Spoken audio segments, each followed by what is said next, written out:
Ladies and gentlemen, you are listening to Life Well Lived by Omobola Stephen.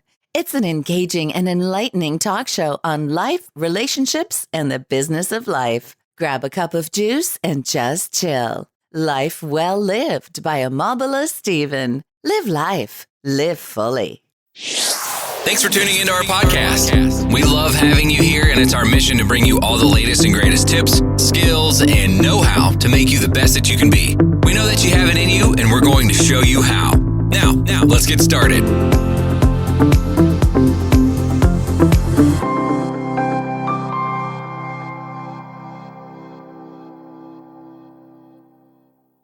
It's Life Well Lived by Omobola Stephen, and this is your host, Omobola Stephen, on the show.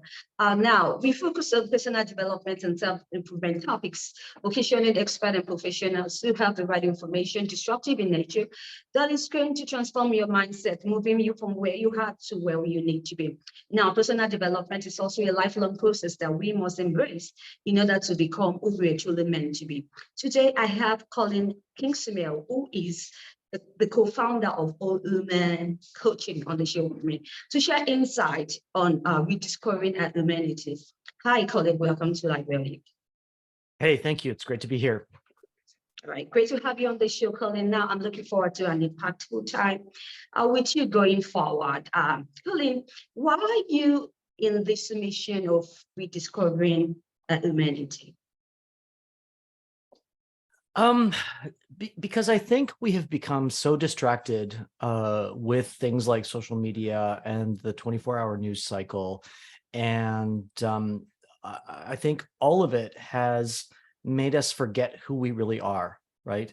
Even all of the sort of the political division or the divisions around gender that are happening today, I think those are all such distractions away from the essence of who we are as humans on this little rock that is spinning through the galaxy. So I'm on a mission to help us rediscover our collective humanity instead of the insanity that we see every day. Right now, we talk about insanity in the world. We also talk about the complexity that the world is in right now.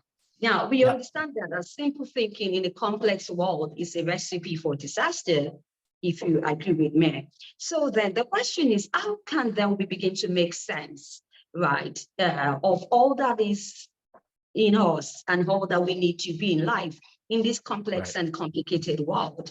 How can we begin to change our thinking in this direction? Right. I mean, the question about sense making is really good, right? And I think the first thing to do is to turn off the news, right? Turn off social media, turn off all of the things that are distracting you from the essence of who you really are, right? So for me, it's about turn off the noise, right? And go and look at the details, look at geopolitics, look at history, look at philosophy. Don't stop at the headline news and the distractions and the Twitter fights. That's all just noise.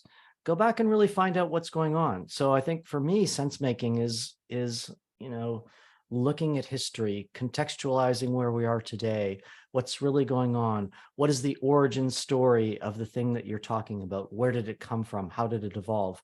So it takes a little bit more time, right? But I think it's push the noise away and dive deeper into the subjects that interest you, right? And as you do that, recognize that everything is inside of you to fix you and heal you and transform. All right. That's absolutely very important. But you know that in this modern age that we have, it's pretty difficult for us to tune off the noise, right? Yep. What are the steps that you think we need to start doing to turn off the noise? Well, I mean, I think it's about daily practice, right? Because things like watching the news cycle or the 24-hour news cycle or breaking news or getting on Twitter and having some kind of fight, that is a habit, right? It's like eating a box of chocolates. right? You can decide not to consume that information, okay? But it's a decision, right? You have to make the conscious decision about what you are consuming. So we think about consumption when we think about food or water or alcohol or whatever. But when you're also on social media all day, or when you're absorbing the news, which is inherently negative, right? You're still consuming that energy. So my first step is stop consuming that negative energy, right? You almost have to put up a layer of kryptonite, right? For using the Superman analogy, but stop consuming it, put up a wall of protection, dive into what really interests you, but dive into it deeply, right? Not just the headline, tagline stuff, because there's so much of that going around. And the second step is, I guess it's the third. So stop absorbing negativity, put up a wall of kryptonite, of protection in a daily practice. So write it in a journal, put it on a Post-it, put it on your computer screen, but start to pull away from that. And then I think one of the greatest tools that we have around is mindfulness and meditation. And you don't have to go sort of woo-woo or spiritual at all. There are very good apps out there that are very agnostic, very simple, and you start with 10 minutes a day. And mindfulness and meditation changes your perspective on how you look at the world, right? It's like putting on different glasses or different lenses. And if you could look at the world through those different lenses, then sense-making becomes easier and decision-making becomes easier, because you don't have all this interference in the way. Right. Now, we still want to talk about rediscovering human rights and freedom. Now, Colin, I'm asking myself this question. First off, I'd like us to know that we are, or most of us know what human rights are, in terms of race, sex, nationality, our ethnicity, language, and etc. And we also understand that in this modern age and complex world that we have, they are being violated more than infringed upon. So the question I'd like to ask you is, how then can we begin to rediscover, right, our humanity and also our freedom in this time? Right. I think it's a question of perspective. Okay. So what you need to do is pull away from kind of the day-to-day, right? The day-to-day distractions, the day-to-day politics, the day-to-day sort of culture wars, and all of the stuff that we are being bombarded with every day. And if you pull back far enough, right, you recognize that we're just a single population on a little rock in the middle of a galaxy. Right. So when I say rediscover your humanity, it's kind of about pulling back, right? Like the people that went to the moon and looked at planet Earth, right, and saw this beautiful blue and white rock, right? You gain a different perspective when you're not kind of right up against it, right up against the day-to-day, right up against the culture wars and all of these things that clickbait and things like that on the internet. Pull back, and if you pull back, you see that there really are no boundaries, there are no borders. We are just one population on this planet. So it's about perspective, I think. And when you take away things like ego, when you take away things like war, and you take away things like all of the division that we see today, whether it's political or not, we're just all human beings, right? Right. Thank you, Collins, for that insight. And moving on, research found, and I'd like to talk about psychological suffering, right? Yes. Which is a really big issue here. Now, research has found that patients with both physical and mental illness, they say, what they say is that they will choose the physical pain over the mental pain, right, in an instant. Now, I'm asking myself this question: why is this so? Why would this go after this option? And also, what do you think is the greatest cause of psychological suffering? I think the greatest cause of psychological suffering is not living in integrity, not living your authentic self, and not living your true purpose. Okay. Because so there's two things about psychological suffering. One is, in the present, you are not being who you really are, right? You are not necessarily living your purpose. So you must rely on the coping mechanisms of anti-anxiety or anti-depression or the myriad of other pills that we are given today, right? But I believe we have it within us to heal ourselves, right?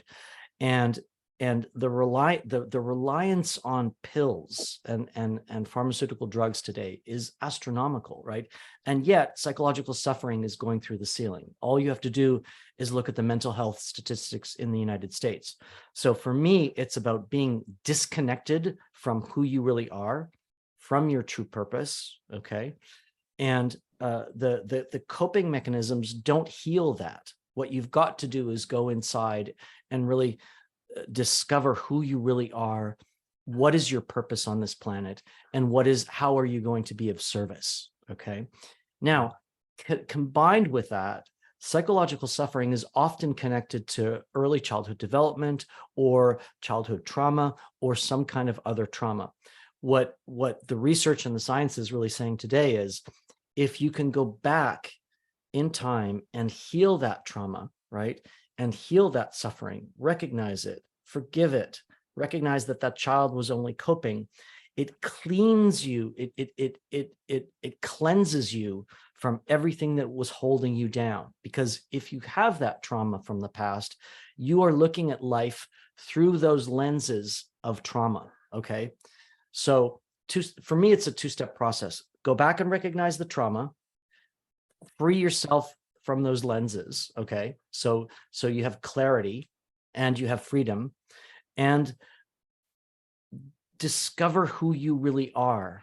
Now, that might mean some radical changes in your life, but if you do not live in integrity and in your authentic self, your purpose-driven self, your service-driven self, you create disease, and disease shows up in all of the illnesses that we see today, which are rampant.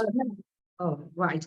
Quickly, can you tell me, how does the coaching teach people to suffer less? How possible is that? Well, what coaching really does, or good coaching, right? And that's why we call it whole human coaching. It breaks down the stories and the narratives that you are telling yourself in your head, okay? And what I mean by that is, I'm not good enough, I'm this, I'm that, I don't look right, I need to have this, I need to have this, all of these stories that we have going on in our heads.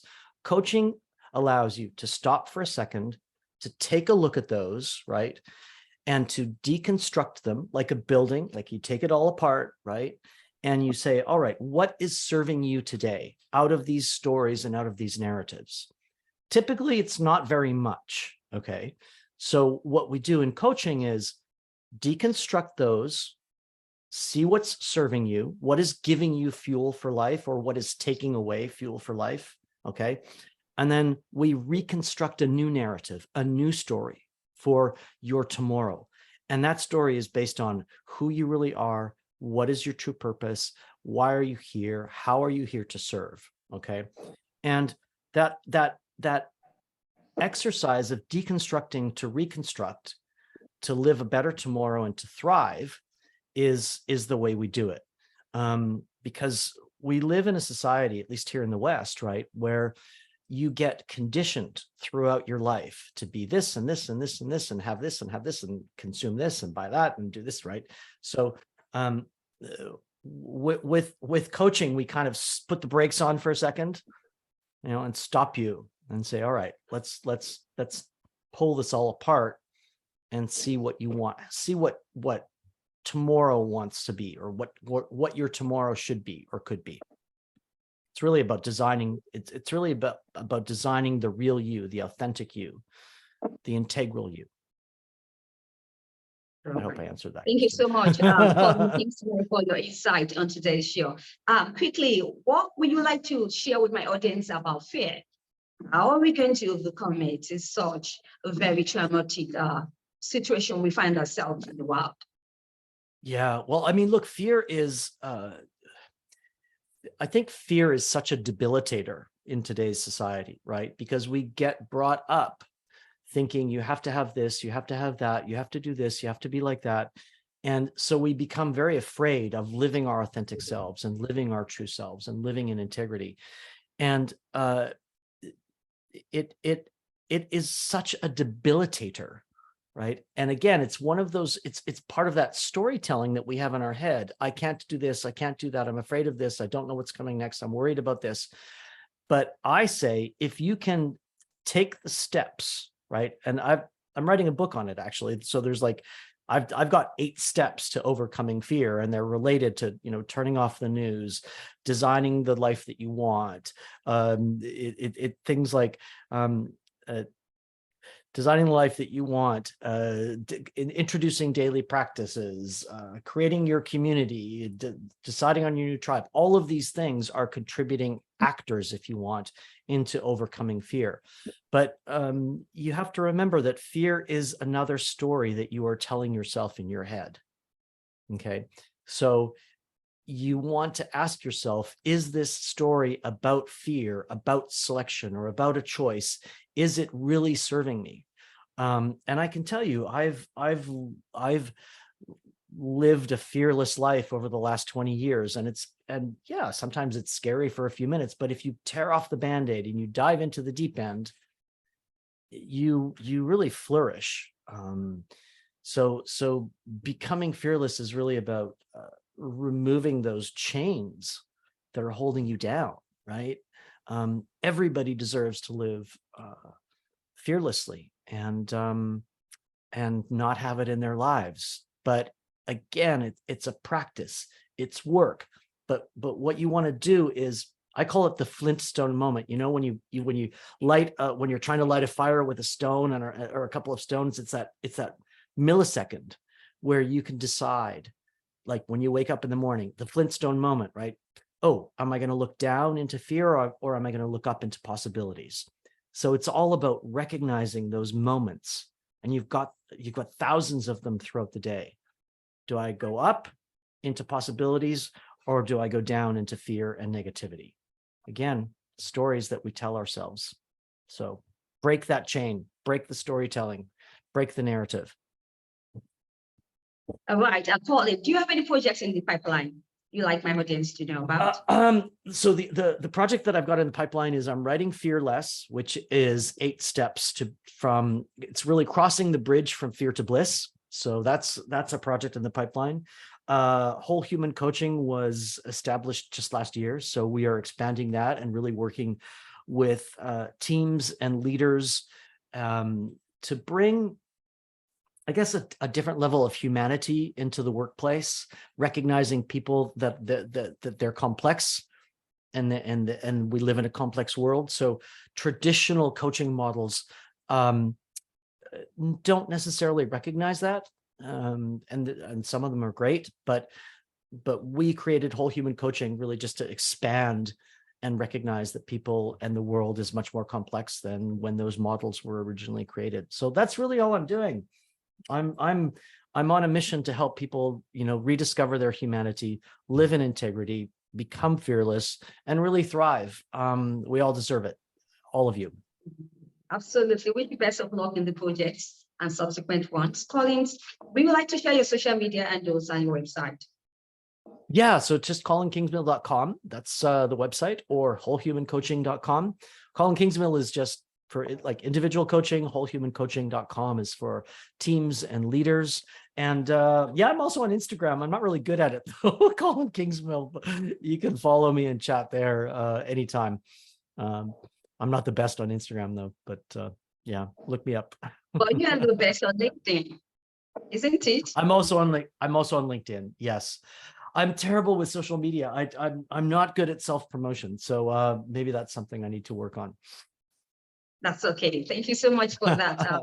Colin Kingsmill. Really appreciate your time sharing your thoughts about rediscovering humanity and also finding our freedom in this complex world we are in. Thank you once again. It's really been a great time having you on the show. I wish you best of luck in the projects that you have. Once Thank again, you so much. Colin. All right. Now, if you'd like to catch up with any missed episodes of Live Well Lived, you can do so on any course promotion platforms or any distribution platforms to bump into online. And do have a great time listening to professionals and experts share disruptive mindset conversations on topics under personal development and self-improvement. Now, I need you to stay safe. With all my love, I talk soon. Bye for now.